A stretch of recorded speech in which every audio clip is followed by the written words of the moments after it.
আমার আল্লাহ পাক রব্বুল আলামিন এই তামাম পৃথিবীর জমিনে মানুষগুলোকে পাঠানোর পূর্বে ভাইরা আমার আল্লাহ রব্বুল আলামিন সর্বপ্রথম আমার আপনার রূহগুলোকে সুন্দর করে বানাইলো। এই রূহগুলোকে সুন্দর করে বানাইয়া একটা খোলা ময়দানে সমস্ত রূহগুলোকে জড়ো করাইয়া আমার আল্লাহ সমস্ত রূহগুলোকে ডাক দিয়ে বলি, আমি আল্লাহ তোমাদেরকে দুনিয়ার জমিনে সিরিয়াল অনুযায়ী পাঠাইব, কিন্তু রূহরা দুনিয়াতে যাওয়ার পূর্বে আমি আল্লাহ রব্বুল আলামিনের কাছে তোমরা আজকে ওয়াদা দিয়া যাও। আমরা রূহরা সেই দিন আল্লাহর কাছে বলেছিলাম, আল্লাহ কি ওয়াদা দেব গো আল্লাহ? আল্লাহ রব্বুল আলামিন সেই দিন বলেছিল, রূহরা দুনিয়াতে যাওয়ার পরে তোমরা কার ইবাদত করবা, কার গোলামি করবা, কার দাসত্ব করবা, কার ইবাদত করবা, এই যে কার ইবাদত করবা এই ওয়াদাটা আমি আল্লাহর কাছে আজকে তোমরা সবাই দিয়ে যাও। রে বাজান গো, বগুড়াবাসীরা সেই দিন সমস্ত রূহগুলো আল্লাহ রব্বুল আলামিনের কাছে সমস্ত রূহগুলো বলেছিল, আল্লাহ আমরা রূহরা আজকে আপনি আল্লাহর কাছে আজকে ওয়াদা দিচ্ছি, ওগো আল্লাহ আমরা দুনিয়ার জমিনে যাওয়ার পরে আমরা কাউকে রব বলে মানব না, কারো ইবাদত কারো দাসত্ব গোলামি করব না, রব বলে মানব এবং ইবাদত করব দাসত্ব করব গোলামি করব কার? আর একটু আওয়াজ করে জবান ছেড়ে দিয়ে বলেন কার? এ বন্ধু, এরপরে আমার আল্লাহ আদম এবং হাওয়া আলাইহিস সালাতু ওয়াস সালামকে तमाम পৃথিবীর জমিনে মানুষের জন্য আমার ভাইরা সর্বপ্রথম মানব হিসেবে পাঠায়া দিল। কিন্তু এই আদম এবং হাওয়া আলাইহিস সালাতু ওয়াস সালামের মধ্য দিয়া तमाम পৃথিবীর জমিনে অসংখ্য মানব মণ্ডলী তৈরি হয়ে গেল, অসংখ্য মানুষ তৈরি হয়ে গেল, तमाम পৃথিবীর আনাসে কানাসে অসংখ্য মানুষ ছিটে ছিটে ভরে গেল। কিন্তু বাবাজি এই মানুষগুলো যেন আমার আল্লাহকে দেওয়া ওয়াদার কথা যেন তারা ভুলে না যায়, আমার আল্লাহর রাস্তা যেন তারা ভুলে না যায় গো। আমার আল্লাহর ইবাদত বাদ দিয়ে আল্লাহ তৈরি অন্য কারো ইবাদতে যেন মশগুল না হয়, এই জন্য আমার আল্লাহ এই মানুষগুলোকে সঠিক পথের সন্ধান দেখানোর জন্য, আল্লাহর রাস্তা দেখানোর জন্য, আল্লাহকে দেওয়া ওয়াদার কথা যেন তারা ভুলে না যায় এই কথা স্মরণ করায় দেওয়ার জন্য ওয়া ইমিন উম্মাতিন ইল্লা খালা ফিহা নাযীর।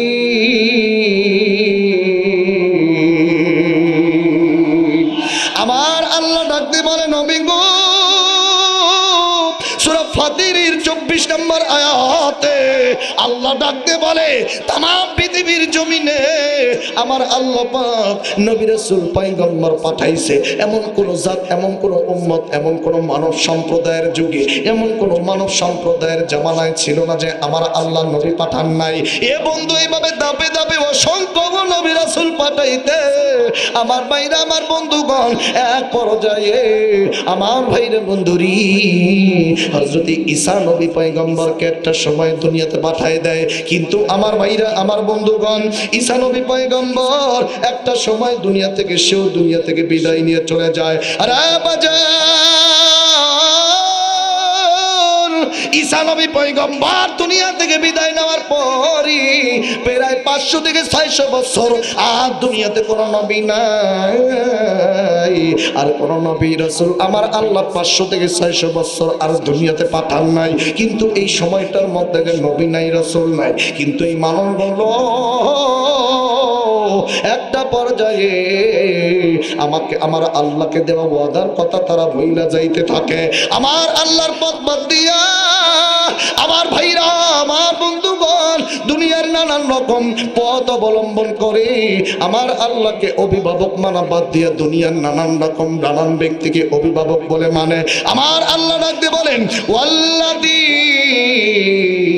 ইত্তাখাযু মিন দুনিহি আউলিয়া আল্লাহু হাফিযুন আলাইহিম ওয়া মা আনতা আলাইহিম বিওয়াকিল।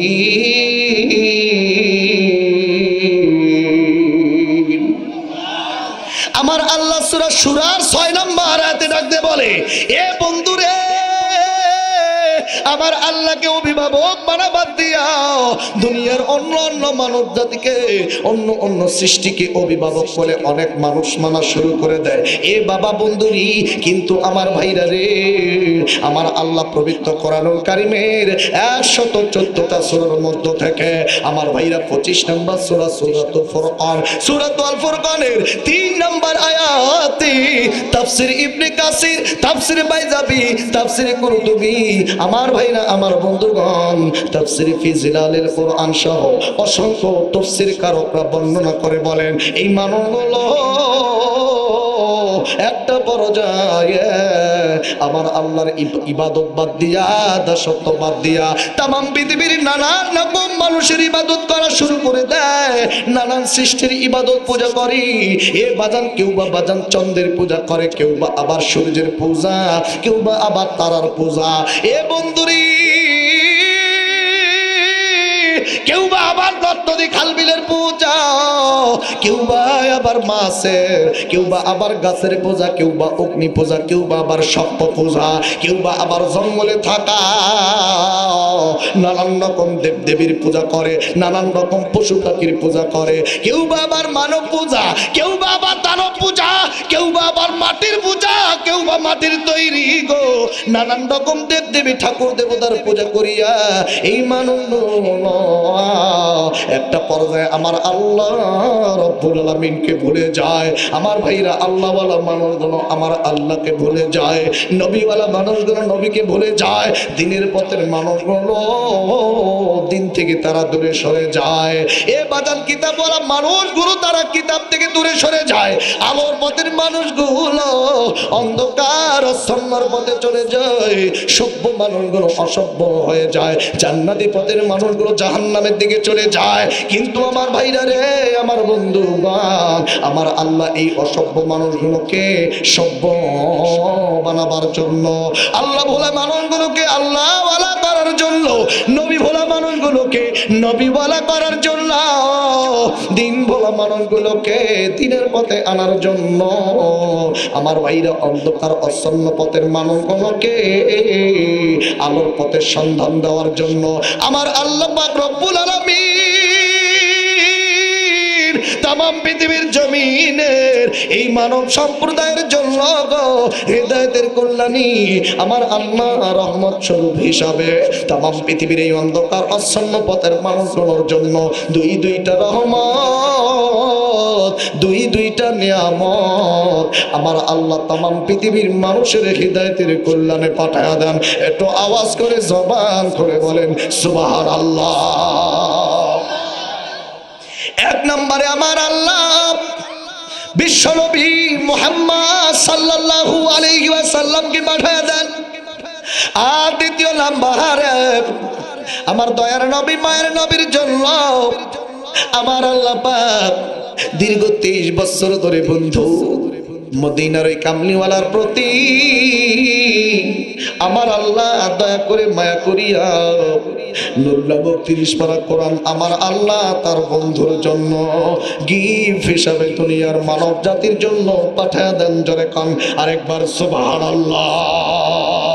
মদিনা কত দূর, কি সকাল কি দুপুর, মদিনা কত দূর, কি সকাল কি দুপুর, হায়রে ভাবিয়া দিন যেন যায় কি যে করিতাম আমরা, ভাবিয়া দিন যেন যায় কি যে করিতাম, বারে বারে মন চায় মদিনা যাইতাম আমরা, বারে বারে মন চায় মদিনা যাইতাম। মদিনা যাওয়ার আশা আছে নাকি? সবাই মদিনা যেতে চান? মাশাআল্লাহ, সবাই বলেন বারে বারে মন চায় মদিনা যাইতাম আমরা, বারে বারে মন চায়, আরো জোরে, বারে বারে মন চায় মদিনা যাইতাম আমরা, বারে বারে মন মদিনায় শুয়ে আছেন মোর নবীজি, ডানা যদি থাকতো উড়াল দিতাম। মদিনায় শুয়ে আছেন মোর নবীজি, ডানা যদি থাকতো উড়াল দিতাম। ঘরবাড়ি সংসার নাই আমার দরকার, ঘরবাড়ি সংসার নাই আমার দরকার, একবার যদি নবীর পাইতাম। মারহাবা। একবার যদি নবীর পাইতাম আমরা, একবার যদি নবীর পাইতাম। বারে বারে মন চাই, বারে বারে মন চাই মদিনা যাইতাম আমরা, বারে বারে মন চাই, আরো জোরে, বারে বারে মন চাই মদিনা যাইতাম আমরা, বারে বারে মন চাই মদিনা মদিনা শুধু এই ভাবনা, মদিনা মদিনা শুধু এই ভাবনা, মনেতে বাসনা মদিনা যাইতাম। মদিনা মদিনা শুধু এই ভাবনা, মনেতে বাসনা মদিনা যাইতাম।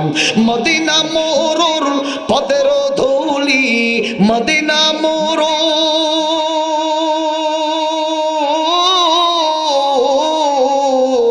মদিনা মোরর পথের ধুলি, মদিনা মোরর পথের ধুলি, একবার পাইলে গায়ে মাকিতাম। আল্লাহু আকবার।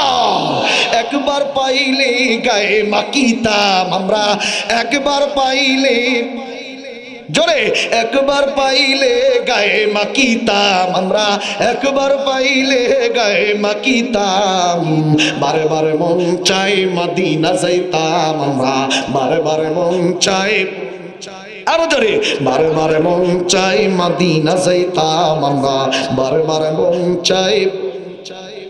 মনে বড় আশা ছিল যাব মদিনায়, বলেন না, মনে বড় আশা ছিল যাব না, আরো জোরে, মনে বড় আশা ছিল যাব মদিনাতে গিয়া আমি,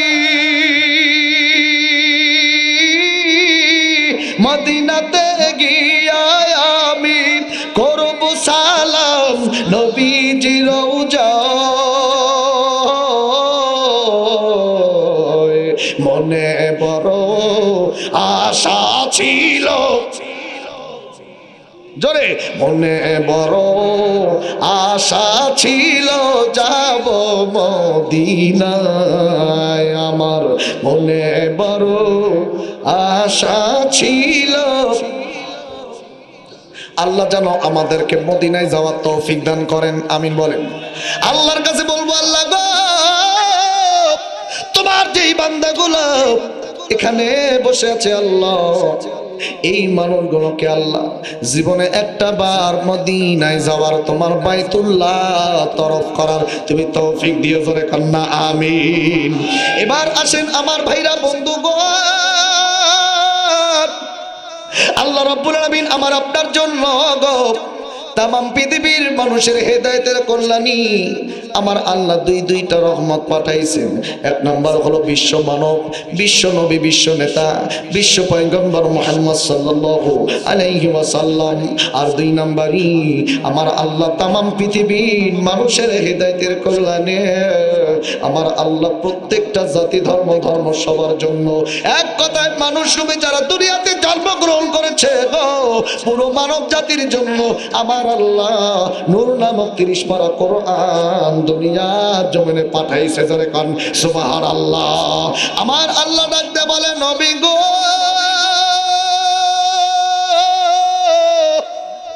ইয়া রাসূলুল্লাহ, ইয়া হাবিবাল্লাহ, তামাম পৃথিবীর মানুষগুলোকে জানায়া দাও, এই কিতাব, এই কোরআন আমি শুধুমাত্র কোন দলের জন্য, নির্দিষ্ট দলের জন্য পাঠাই নাই, নির্দিষ্ট ব্যক্তির জন্য পাঠাই নাই, নির্দিষ্ট কোন ধর্মের জন্য পাঠাই নাই। এক কথা নবী গো, যারা মানুষ রূপে দুনিয়াতে জন্মগ্রহণ করেছে আমার আল্লাহ ডাক দিয়ে বলল, কুল ইয়া আইয়ুহান নাস ক্বাদ জাআকুমুল বুরহানু মির রাব্বিকুম ফামান ইহতাদা ফাইন্নামা ইয়াহতাদি ইলা আখির আয়া। জোরে কান আল্লাহু আকবার। আমার আল্লাহ ডাকতে পারে নবী গো আপনি সমস্ত পৃথিবীর মানুষগুলোকে জানায়া দেন কুল ইয়া আইয়ুহান নাস। আমার আল্লাহ সমস্ত মানুষগুলোকে ডাক দে বনি দুনিয়াতে যারা মানুষ রূপে জন্ম নিছ, দুনিয়াতে যারা মানুষ রূপে জন্মগ্রহণ করেছ, আমি আল্লাহ সমস্ত মানব জাতির জন্য কোরআন পাঠাইলাম। এই বন্ধু এই কোরআনের কাছে যারা আসবা আমার আল্লাহ তাদেরকে অন্ধকার শূন্যতা দূর করে দিবে। পৃথিবীতে যারা অন্ধকার শূন্যর পথে চলে আসো, অন্ধকারের মধ্যে যারা আসো গো, তারা যদি আলোর পথে আসতে চাও, তারা যদি আলোর পথে সন্ধান চাও, আমার আল্লাহ তাদের জন্য ডাকতে বলেন নবী আপনি জানিয়ে দিন কিতাবুন আনজালনাহু ইলাইকা লিতুখরিজান নাসা মিনাজ যুলুমাতি ইলান নূর।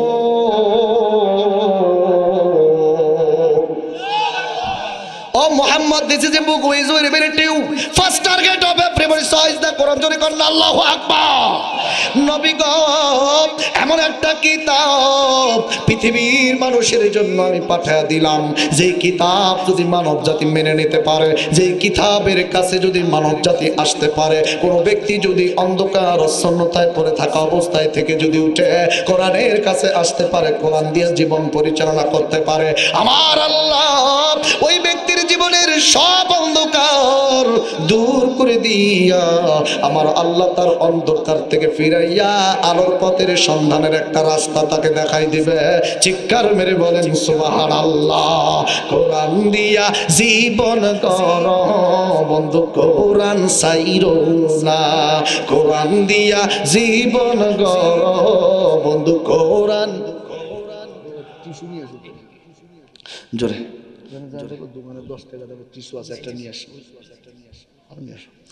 জোরে বলেন না, কোরআন দিয়া জীবন গড়ো বন্ধু, কোরআন মানলে কোরআন পাবি নাজাত, পড়লে কোরআন পাবি নাজাত, জান্নাত হবে ঠিকানা বন্ধু, কোরআন বলেন বলেন বন্ধু, কোরআন সাইরো না, কোরআন দিয়া জীবন গড়ো বন্ধু, কোরআন কোরআন ছাড়া যাবে নাকি? আর একটু জোরে বলেন ছাড়া যাবে নাকি? কারণ আমার আল্লাহ ডাক দিয়ে বললো নবী গো যারা দুনিয়াতে পবিত্র কোরআনুল কারীম যারা পড়ে, কোরআনের কাছে যারা আসে, কোরআন যারা মানে, কোরআন দিয়া জীবন যারা করে, আমার আল্লাহ তাদের জন্য ডাক দিয়ে বললো নবী গো তাদের জন্য আমি আল্লাহ রব্বুল আলামিন একটা পুরস্কার দিয়েছি, যাদাতুহুম ঈমানা ওয়া আলা রাব্বিহিম ইয়াতাওয়াক্কালুন। আমার আল্লাহ নবীকে ডাক দিয়ে বলে নবী গো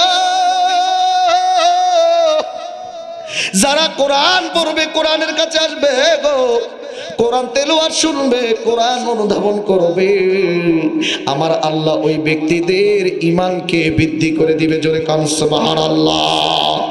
এইবার আসেন আমার ভাইরা রে, আমার বন্ধুগণ, আমি আপনাদের সামনে পবিত্র কোরআনুল কারীমের 114টা সূরার মধ্য থেকে 3 নম্বর সূরা সূরাতু আলী ইমরানের 57 নম্বর আয়াত তেলাওয়াত করেছি। আমার ভাইরা, আমার বন্ধুগণ,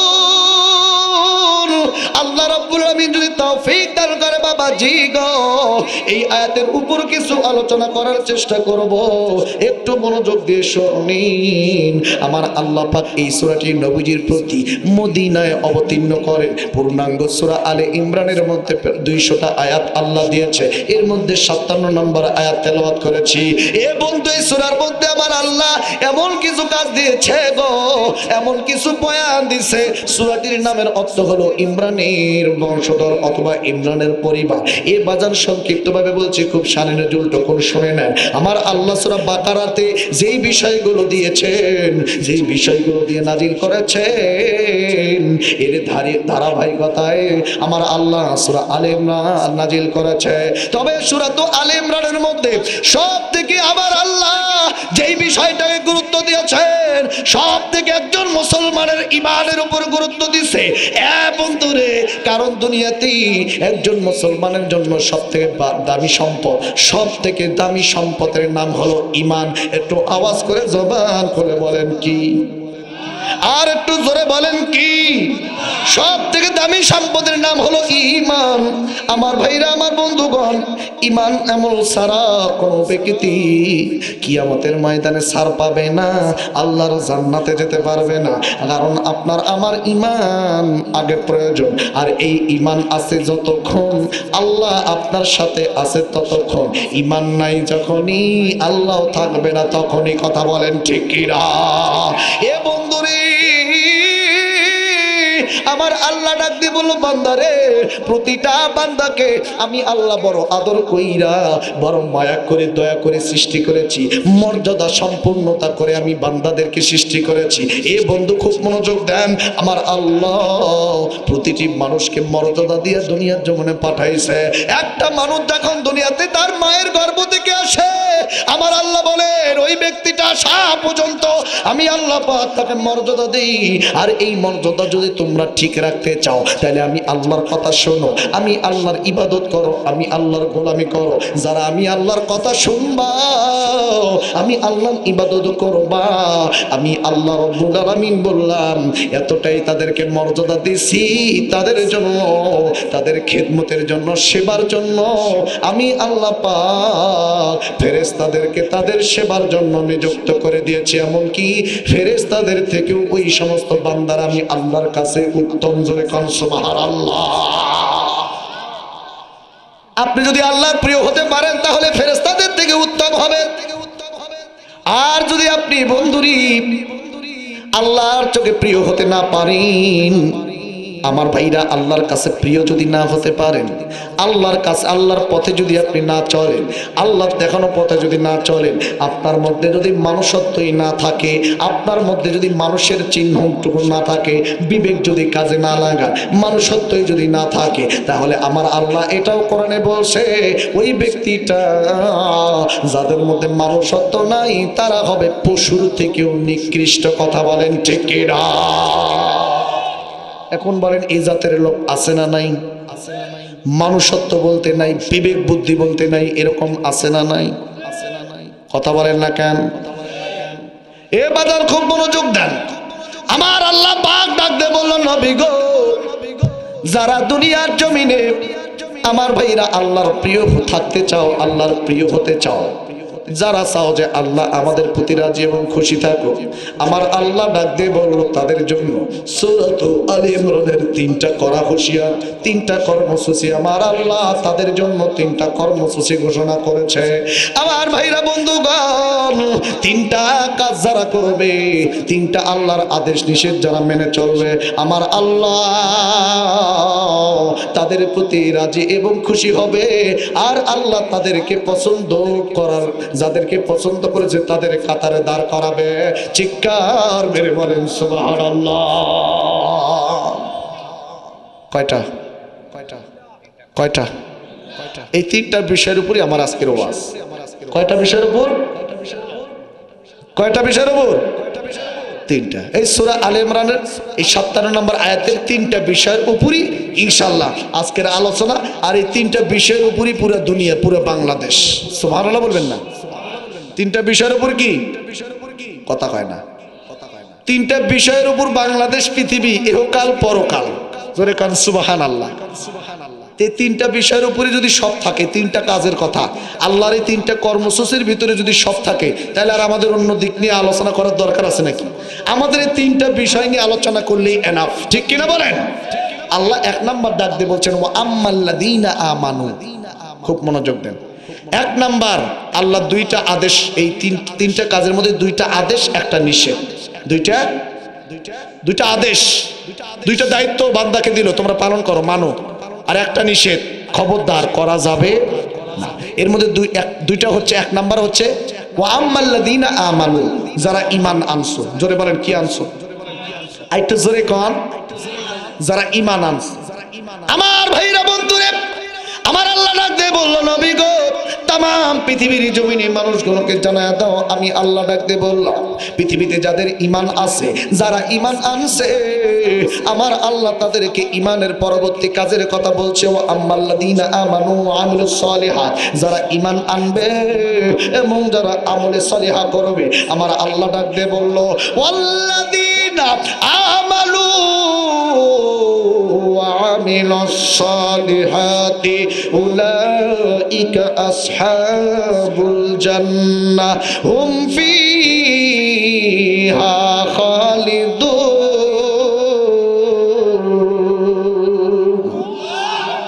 আমার আল্লাহ ডাকতে বলো নবী গো যারা ঈমান আনবে এবং আমল করবে আসহাবুল জান্নাত তাদের জন্য তো জান্নাত আছে আর ওই জান্নাতে যখন প্রবেশ করবে ওই বান্দা কোনোদিন ওই জান্নাত থেকে বের হবে না জোরে কোন সুবহানাল্লাহ এখন এখান থেকে শিক্ষা নিয়ে একটা বিষয় নেন আমার আল্লাহ পাক রব্বুল আলামিন পবিত্র কোরআনুল কারীমে যত জায়গায় ঈমানের কথা বলছে ঈমানের আগে আমার আল্লাহ কোনো জায়গায় আমলের কথা বলেন নাই যত জায়গায় আমার আল্লাহ ঈমানের কথা বলছে আগে ঈমানের কথা বলছে তারপরে আমলের কথা বলছে ওয়াল্লাযীনা আমানু ওয়া আমিলুস সালিহাত ওয়া আম্মাল্লাযীনা আমানু ওয়া আমিলুস সালিহাত আমার আল্লাহ যত জায়গায় ঈমানের কথা বলছে তারপর আমলের কথা বলছে কারণ আল্লাহ ডাকতে বলে বান্দারে যদি আগে ঈমান ঠিক থাকে ঈমান আগে মজবুত ঠিক করো ঈমান যদি ঠিক থাকে তারপর তোমার উপর আমল করো আমল কাজে লাগবে ঈমান যদি ঠিক না থাকে ঈমান যদি মজবুত না থাকে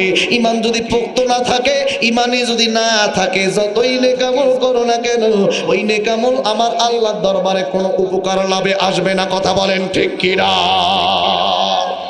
মনে করেন একটা খুঁটি বাঁশ গাড়ছে এই বাঁশের গোড়ার মধ্যে উড়ি পোকা ধইরা শেষ করে দিয়েছে কোন রকম আটকে আছে এখন ওই বাঁশের আগার মধ্যে যদি আপনি 10 কেজি ওজনের কিছু ঝুলাই দেন বলেন তো বাঁশটা কি খাড়া থাকবে না হাইলা ভাঙ্গা পড়বে ঠিক থাকবে একটা বাঁশ গাড়ছেন আপনি বাঁশটার গোড়ার মধ্যে দরদ ভরত কোন রকম পাইজা আছে এর উপরে আপনি 10 কেজি ওজন তুলে দিবেন আটকাতে পারবে ওই বাঁশের ক্ষমতা আছে আপনার যদি ঈমান ঠিক না থাকে ঈমান যদি মজবুত না থাকে তার উপর আপনি যত আমলই করেন না কেন ঈমান ঠিক না থাকলে কোনো কাজ হবে নাকি আপনাদের এদিকে তো নদী আছে আছে না নদী আছে নদীতে মাঝে মাঝে মাছ মারা হয় তো না যারা মাছ মারতে যায় তারা সাধারণত দুইটা জিনিস সাথে করে নিয়ে যায় জোরে কোন কয়টা একটু আওয়াজ করে পিছনের ভাইরা বলে না কয়টা দুইটা একটা হচ্ছে জাল আর একটা মাছ মারে মাছ রাখার জন্য খলই তাই না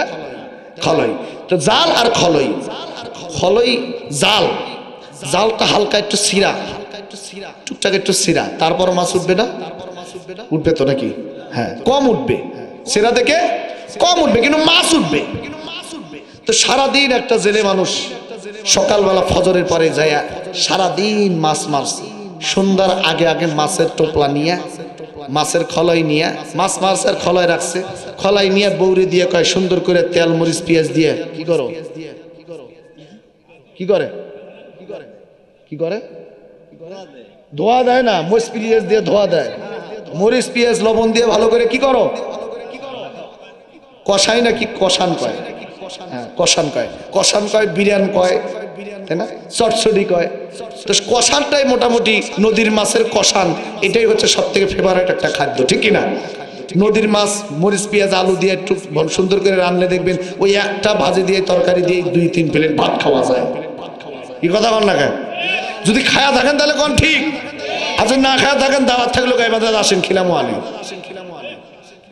তাও কথা কন তাও কথা করতে হবে ঠিক কিনা তো সারাদিন মাছ মারে বউয়ের কাছে যা দিচ্ছে বউ কুইটা রান্না করো এখন বউর কাছে যাওয়ার পরে ওই খলইটা মুখটা একটু খুলে আলোক করে এরকম করে ঢালে কিন্তু কোনো মাছ পড়ে না কিরে মাছ গেল কই পড়ে না কে এরপরে দেখে খলাইয়ের মধ্যে মনে আটকে গেছে হাত ঢুকাই দিয়ে তো বাই করতে হইব এই করছে কি বউ হাত ঢুকাই দিছে এই দিকে মুখ দিয়ে হাত ঢুকাইছে ওই দিক দিয়ে হাত বাড়াইছে খলাইয়ের কি নাই জোরে কন খলায়ের তলা নাই ডাক দিয়ে কয় ময়নার বাপ এইদিকে আহো তুমি কই মাছ কই কয় খলায় আছে কয় খলায় বাই করছে হ্যাঁ হাত ঢুকাইছে ঢুকাই দেখে হ্যারো হাত এই দিক দিয়ে ঢুকাইছে ওই দিক দিয়ে বাড়াইছে এখন জেলে চিন্তা করে কিরে এটা কোন খলয় এই যে খলয় যে তলা নাই চিন্তা তো করি নাই আমি তো মাছ মারার সময় এরকম করে নিয়ে গেছি, আর সারাদিন মাছ মারছি আর খলয়ের মধ্যে রাখছি, খলয়ের যে তলা নাই এটা তো খেয়াল করি নাই। হইলটা কি? বউ ডাকতে কয়, স্বামী গো, সারাদিন মাছ মারছো আর খলায় রাখছো, কিন্তু খলায়ের যে তলা ঠিক নাই এইটা একটা বারের জন্য দেহ নাই। এই জন্য সারাদিনের কষ্ট, মাছ মারা সব বিফলে, কোনো কাজ নাই। সারাদিন জেলে মাছ মারলো, সন্ধ্যা পর্যন্ত মাছ মারছে, সন্ধ্যার পরে সন্ধ্যার আগে বাড়িতে গিয়ে দেখে তলা না থাকার কারণে ওই মাছ মারার সারাদিনের কোনো মূল্য নাই। এ মুসলমান ভাইরা, তোমরা আমরা যত ইবাদত করি না কেন, আমাদের যদি ঈমান নামক খলয়ের তলা ঠিক না থাকে, সারা জীবন যতই আমল করি, নেকামল করি না কেন, সমস্ত আমল দিন শেষে, পরিশেষে, জীবন শেষে আমরা দেখব আমাদের নেক আমলের চারেনা পয়সার কোনো মূল্য নাই। কথা বলেন ঠিক কিনা? আর একটু আওয়াজ করে কথা বলেন ঠিক কিনা? এই জন্য আগে ঈমান ঠিক করার দরকার আছে না? আপনি দান করেন, অমুসলিমরাও দান করে, সাহায্য করে। আপনি কালিমা পড়েন, একটা হিন্দু জিজ্ঞেস করেন, সে আপনার থেকে সহিভাবে কালিমা পড়ে দিবে। কথা কয় না? তাহলে আপনিও যা করতেছেন সেও চা করতেছে, তাহলে আপনি যদি জান্নাতে যাওয়ার অধিকার থাকে তারও তো আছে, কিন্তু সে কি যেতে পারবে? কেন? তারা যতই দান সৎকার করুক, নামাজ পড়ুক বা কালিমা পড়ুক না কেন, তাদের কি নাই? তাদের ঈমান নাই, তলা নাই। কইন না, কারণ ঈমান নাই। কি নাই? জোরে কর। ঈমান নাই। আমরা, আমাদের আশা আছে যে আমরা কি, আমাদের ঈমান আছে, নরদ ভরত থাকুক তাও কি ঈমান আছে। আর যেই নরদ ভরত ঈমান আছে, এইটা আজকে একটু মজবুত করার জন্যই তো আইছি। আর কিভাবে মজবুত করতে পারবেন সেটাই তো বলবো। কথা কন না কে? এখন সেটা বলতে গেলে অনেক হয়তো বেজার হইতে পারেন, হবেন নাকি? রাগ করবেন, গোসা হবেন, কারণ ইমানদার সমাজে বহু রকমের আছে। এর মধ্যে আবার এক শ্রেণীর ইমানদার আছে যেটা হচ্ছে ডিজিটাল। কথা হয় না? কিটাল? ডিজিটাল ইমান। বর্তমান তো সবই ডিজিটাল, তো ইমানদারও কিছু বাড়াইছে ডিজিটাল, আবার বক্তাও কিন্তু আছে ডিজিটাল। কথা হয় না? সবই ডিজিটাল, তো ইমানটা ডিজিটাল হবে না কেন? এটাও ডিজিটাল আছে। এখন ডিজিটাল ইমানদার কাদেরকে বলে আর একদম অরিজিনাল ইমানদার কাদেরকে বলে, এটা আমাদের আজকে পার্থক্যটা বুঝতে হবে। ডিজিটাল ইমানদার হচ্ছে তারা সারা মাস সারা বছরে কোনোদিন মসজিদে যায় না, কিন্তু হ্যাঁ নাকি ইমানদার। এরকম আছে না? সারা মাস বছর মসজিদে নামাজ পড়তে যায় না, জানেই না যে মসজিদের দুয়ার কোন দিক। কথা হয় না? আছে না নাই? সারা জীবন সুদ খায়, ঘুষ খায়। কথা হয় না? দেখেন খালি কথা কয় না গায়ে, যে কথা বলবেন ওই গ্রুপের। কথা বলেন ঠিক কিনা? সারা জীবন ঘুষ খাইলো চাকরি বয়সে। এদিকে আবার কি হলো ভাই? হ্যাঁ চুপ করেন। মহিলা মানুষ তো কতক্ষণ চুপ থাকে, বুঝেন নাই? আচ্ছা শোনেন, সারা জীবন ঘুষ খাইলো, খাবার পর চাকরি হয়েছে রিটার্ন। কি হয়েছে? রিটার্নের টাকা পাইছে মোটা অঙ্কের। কি করে? এখন তো একটু হাজি সাহেব হওয়া লাগবে। গেছে হজ করতে, যা খানার কাবার গিলাপ, মায়ের ঘাড় মার পা খসায় সবার আগে যায় গিলাপ ধরে বলে, আল্লাহ আমি তোমার বান্দা করছি নফরমানি, ফালাচ্ছি চোখের পানি। আল্লাহ গো ডাক দিয়ে কই তোমাক মানি। আল্লাহ কয় চুপ কর, তোরা যে কয় নাম্বার সিটের ব্যাপার আমি আল্লাহ ভালো করে জানি। কথা বল না কে? যতই ফালাও চোখের পানি, আল্লাহর কাছে তওবা করতেছি, আল্লাহ তওবা করতেছি আর কোনোদিন ঘুষ খাবো না। আল্লাহ কয় চাকরি যখন ছিল তখন তো এই তওবা করলি না, আজকে চাকরি নেই তো ঘুষ বেন, এখন দিবি কিনা? এখন তওবা করতেছে। এরকম আছে না নাই? এরা হচ্ছে ডিজিটাল ইমানদার। এরাই কি? যারা ঘুষ খায় এখন তওবা করবে না, যখন এক ঠ্যাং কবরে যাবে, চলতে পারবে না, অবশ কেউ আর নারে না, তখন তওবা করে। তওবা কি এত সোজা? কথা পায় না। এই জন্য আবার তওবা করে আসে, আবার পাথরও মারে শয়তানও। কথা পায় না। অথচ দুনিয়াত মানে বাংলাদেশে হজে যাওয়ার আগে দেখবেন সারাটা জীবন ওর অত্যাচারে আশপাশের মানুষ টিকতে পারে না, ওর জুলুম অত্যাচারে দেখবেন মানুষ কতবার তাকে অভিশাপ দেয়, কত মানুষের চোখের পানি ঝরে, কত নিরীহ গরিব মানুষদের জমি জমা অবৈধভাবে জোর দিয়ে দখল করে খাইছে।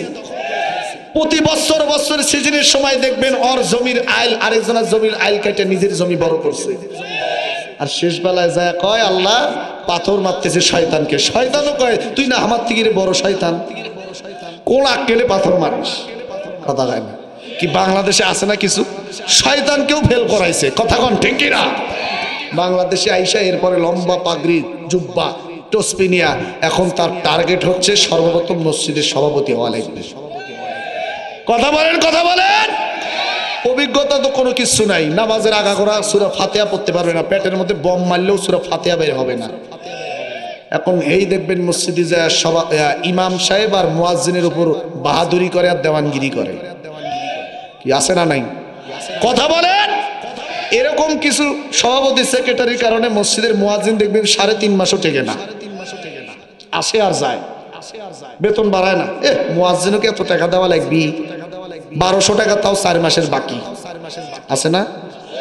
টাকা চাইলে কয় যে মূল্যায়ন সেই জন্য খারাপ, খালি টাকা চায়, খালি টাকা চায়। আল্লাহ এমনি বরকত দিবে, টাকা দিয়ে কি করবে? কথা পায় না। একবার এক সভাপতি সাহেব হুজুরকে যায় বলছে, হুজুর আপনি একটু আমার ছেলের জন্য দোয়া করেন, আল্লাহ যেন ভালো মানসম্মত বেতন ধর একটা চাকরি আল্লাহ তাআলা তার ব্যবস্থা করে দেয়। হুজুর দোয়া করেছে, আল্লাহ আমার যে বেতন এই সমতুল্য একটা সমান বেতনওয়ালা চাকরি ইমাম সাহেব সভাপতি সাহেবের ছেলে দিয়ে দাও।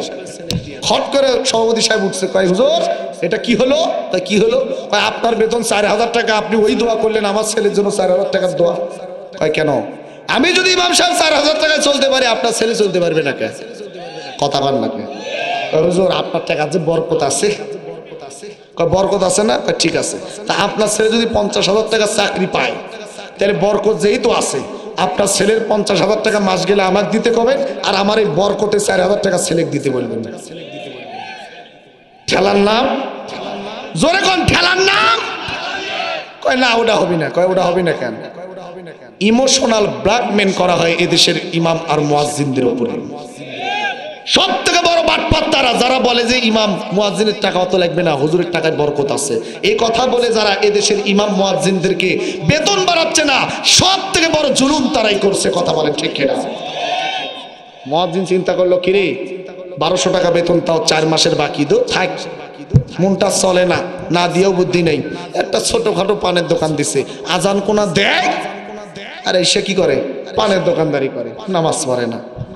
বাইরে মুসল্লিরা ধরছে, হুজুর সভাপতি সাহেব এসে আপনি একটা কাজ করেন, আজান দেন কিন্তু নামাজ পড়েন না, বেতন দাও 1200 টাকা, আজান কোন আছে দিয়ে এইটাই বেশি, আরো নামাজ কি করে?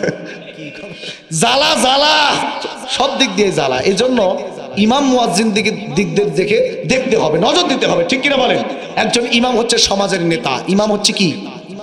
ইমামের সাথে কথা বলার সময়, একজন আলেমের সাথে কথা বলার সময় ভদ্রতা বজায় রাখতে হবে। কথা বলে না কেন? অনেকে আছে ইমামের উপর চোখ রাঙানি দেখলে মানে মনে হয় ইমাম সাহেব একদম কিলে নিছে গোলাম। কথা হয় না? একটা চেয়ারম্যান মেম্বার এমপির সাথে যেমন ব্যবহার করেন, একজন ইমামের সাথে তার থেকেও সাবধানে কথা বলতে হবে। কথা বলেন ঠিক কিনা? আর এদেশে ইমাম মুয়াজ্জিনকে নিরীহ মনে করে, নিরুপায় মনে করে যে ব্যবহার করা হয়, আল্লাহর কসম রাসূল বলেছেন আল উলামা ওয়ারাসাতুল আম্বিয়া, প্রতিটা আলেম ওলামা ইমাম মুয়াজ্জিনেরা হচ্ছে রাসূলের ওয়ারিস।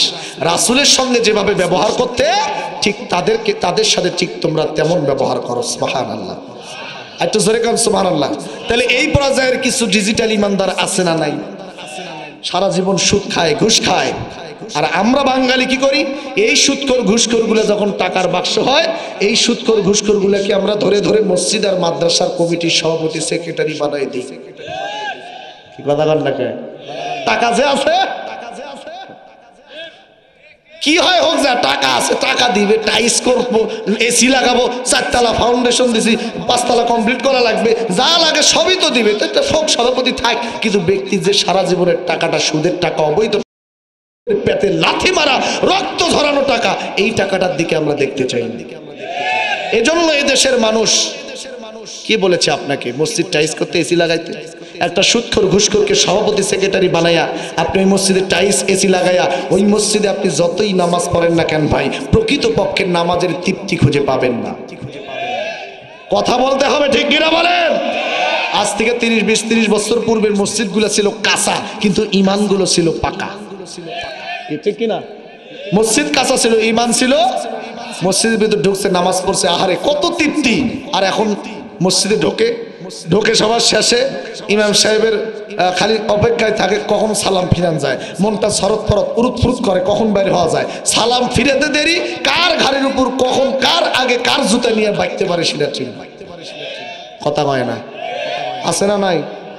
মাঝে মাঝে দেখবেন জুতা নাই, আছে না? আমার মসজিদে এরকম হয়, প্রতি জুমায় জুতা নাই। ওয়াজ করলাম একদিন, ভাই এ কাজ করা যায় না, জুতা চুরি করা যাবে না, এটা খুব অন্যায়, খুব খারাপ কাজ। ওরে আল্লাহ, জুতা চোরের বিরুদ্ধে ওয়াজ করছি দিকে সেদিন বাইরে দিকে আমারই জুতা নাই। আছে না নাই? এইগুলো হচ্ছে আমাদের দেশের ইমানদার, আমাদের দেশের কি। কিন্তু এরকম ইমান আনা যাবে না। আল্লাহ বলছে ইমান আনার মতো আনো, এমন ইমান আনো পুরা পৃথিবীও যদি তোমাকে দিতে চায়, তুমি পুরা পৃথিবীকে বাদ দিয়া ছুঁড়ে ফেলে তুমি আমার আল্লাহর দিকে দৌড়াইবা। সুবহানাল্লাহ বলবেন না?